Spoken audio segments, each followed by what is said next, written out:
Mining related information पाने के लिए हमारे चैनल ब्लैक डायमंड को सब्सक्राइब करें और बेल आइकन को प्रेस करके ऑल कैटेगरी में कर दें ताकि आने वाली सारी वीडियो की नोटिफिकेशन आपको मिलती रहे।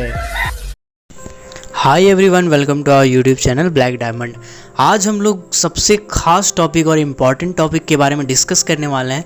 उस टॉपिक का नाम है कोल इंडिया लिमिटेड की संपूर्ण जानकारी, यानी कोल इंडिया लिमिटेड की फुल स्टोरी, पूरी की पूरी कहानी हम लोग डिस्कस करने वाले हैं कि भारत में कब कोयला निकाला गया, उस टाइम से लेके कोल इंडिया लिमिटेड का फॉर्मेशन होने में कितना टाइम लगा, कैसे कैसे बना, क्या क्या स्टेजेज आए, अभी का प्रोडक्शन रेट कितना है, मैन पावर कितना है, इन सारी चीज़ों पे हम चर्चा करने वाले हैं इसी वीडियो में। तो वीडियो के अंत तक बने रहिएगा, यही रिक्वेस्ट है। तो चलिए बिना देर करते हुए वीडियो की शुरुआत करते हैं। 1774 का वो साल था जब भारत के रानीगंज कोलफील्ड में एक माइंस खोला गया था ईस्ट इंडिया कंपनी के द्वारा, यानी ब्रिटिश हुकूमत के द्वारा।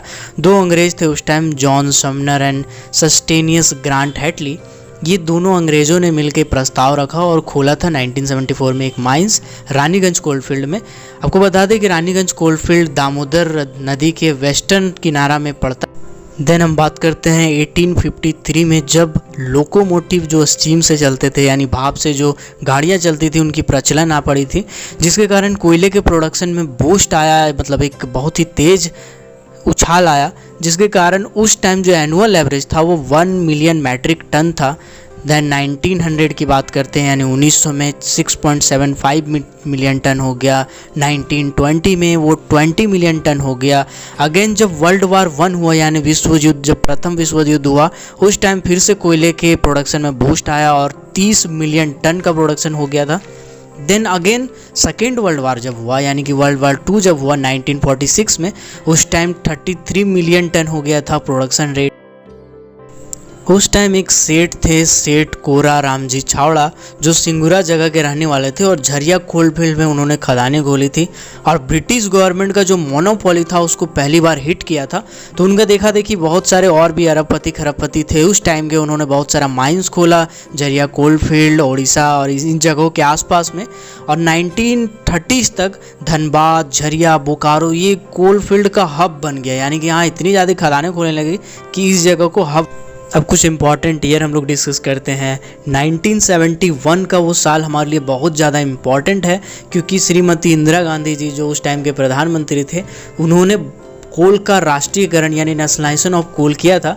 एक प्रोविज़न आया था coking coal mines emergency provision 1971 में, उसके आधार पर कोकिंग कोल यानी कि 226 कोकिंग कोल 1971 में उसको राष्ट्रीयकृत कर दिया गया था। फिर 1972 और 1973 के बीच में टोटल 711 नॉन कोकिंग कोल को, जिसमें टाटा, इफको, डीवीसी और कुछ प्राइवेट माइंस थी, उसको छोड़ के बाकी सारे माइंस को नेशनलाइज यानी राष्ट्रीयकृत कर दिया गया था।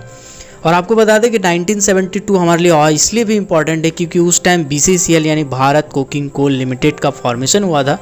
फिर 1973 तक भारत में जितनी भी खदानें थी, कुछ प्राइवेट माइंस को छोड़ के, वो सारे राष्ट्रीयकृत हो चुका था। 1975 हमारे लिए बहुत ज़्यादा इम्पॉर्टेंट है क्योंकि इसी टाइम कोल इंडिया लिमिटेड का फॉर्मेशन हुआ था।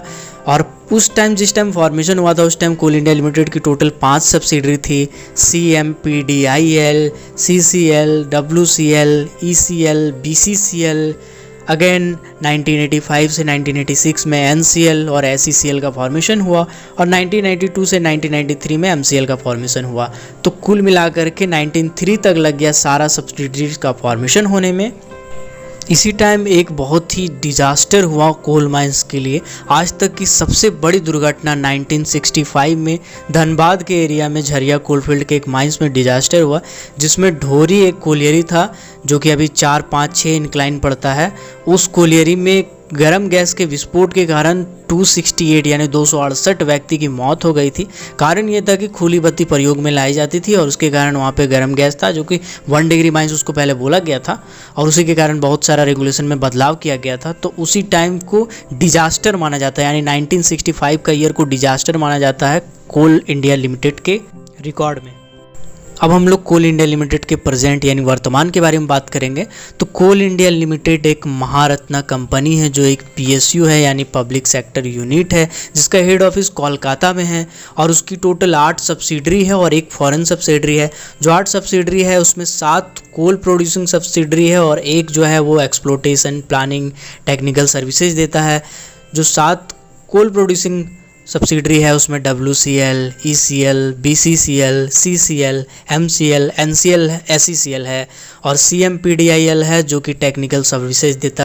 इसमें 2 कंपनी जैसी है जो है NEC यानी नॉर्थ ईस्टर्न कोलफील्ड और DCC यानी डाकुली कोल कॉम्प्लेक्स। ये दोनों सीधा सीधी कोल इंडिया लिमिटेड के द्वारा ऑपरेट किया जाता है, बट कोल इंडिया लिमिटेड का ये सब्सिडरी नहीं। कोल इंडिया लिमिटेड के वर्तमान CMD यानी chairman cum managing director Shri Pramod Agrawal ji हैं, जिन्होंने 1 फरवरी 2020 से इसका पद संभाला हुआ है। वो IAS है, एक IAS ऑफिसर है MP ग्रेड 1991 बैच के। इससे पहले वो principal secretary department of technical education, skill development and employment and department of labour, government of Madhya Pradesh, इन चीज़ों में वो काम कर चुके हैं। कोल इंडिया लिमिटेड के जो पूर्व चेयरमैन थे, इससे पहले के चेयरमैन थे, वो थे अनिल कुमार झा जी, जो 31 जनवरी 2020 तक सर्विस दिए हैं। अब हम लोग कोल इंडिया लिमिटेड के कुछ इंपॉर्टेंट पॉइंट्स के बारे में डिस्कस करने वाले हैं जो 60 to 70% कैंडिडेट जल्दी नहीं जानते हैं।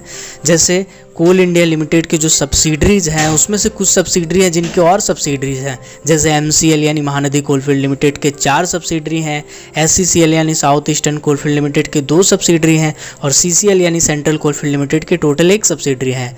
जो MCL यानी महानदी कोलफील्ड लिमिटेड के 4 सब्सिडरी हैं वो हैं Nilanchal power transmission company private limited, Mahanadi basin power limited, MNH Shakti limited और MISJ कोल लिमिटेड। उसी तरह SCCL के जो 2 सब्सिडरी हैं वह छत्तीसगढ़ ईस्टर्न रेलवे लिमिटेड यानी CERL, Chhattisgarh east western railway limited यानी CEWRL।